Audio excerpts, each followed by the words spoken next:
America की digital power ढेर, Iran की तकनीक बने शेर। ईरान में कैसे फेल हुआ स्टारलिंक। नमस्कार, मैं हूं आपके साथ आयुषी गुप्ता।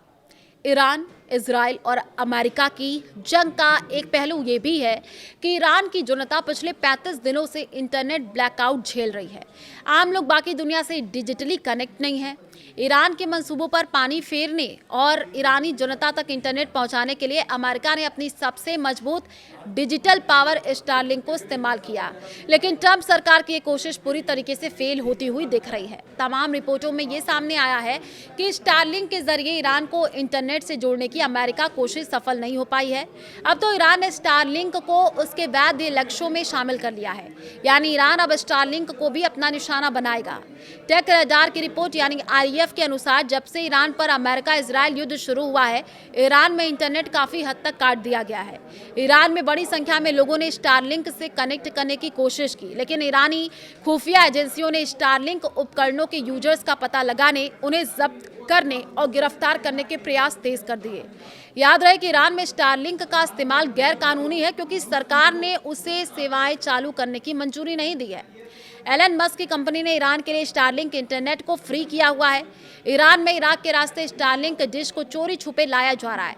इसके बावजूद स्टारलिंक वहां सफल नहीं हो पाया।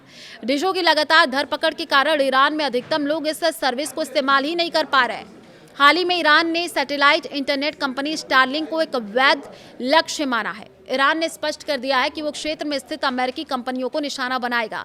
गौरतलब है कि ईरान के आसपास बहरीन, कुवैत और संयुक्त अरब अमीरात में स्टारलिंक की मौजूदगी है। इन देशों में स्टारलिंक की सुविधाओं और इंफ्रास्ट्रक्चर को अब टारगेट किया जा सकता है। स्टारलिंक के अलावा Microsoft, Google, Apple, Intel, IBM, साथ ही टेस्ला और बोइंग जैसे कंपनियों को भी वैध लक्ष्यों में शामिल किया गया है।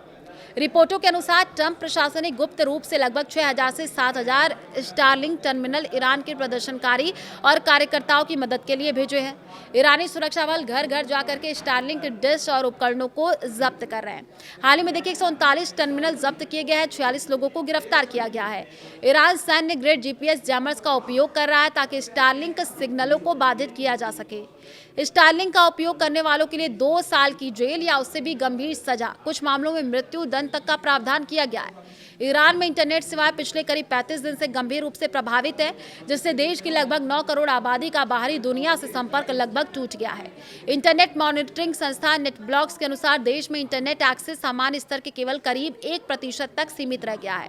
नेटब्लॉक्स के आंकड़ों के मुताबिक ये ब्लैकआउट अपने 35वें दिन में पहुंच चुका है और हालात अभी भी सामान्य होने के संकेत नहीं है। इंटरनेट की उपलब्धता बेहद सीमित होने के कारण आम लोग ना तो सोशल मीडिया का इस्तेमाल कर पा रहे हैं और ना ही अंतर्राष्ट्रीय वेबसाइट तक पहुंच पा रहे हैं। इससे देश लगभग डिजिटल रूप से अलग अलग पड़ गया है। विशेषज्ञों का मानना है कि स्थिति 28 फरवरी को अमेरिका और इजराइल द्वारा ईरान में किए गए हमलों के बाद और गंभीर हुई है। सुरक्षा कारणों और सूचना के प्रवाह को नियंत्रित करने के उद्देश्य से इंटरनेट सेवाओं पर सख्त प्रतिबंध लगाए गए हैं। हालांकि इस पर आधिकारिक तौर पर विस्तृत जानकारी सीमित है।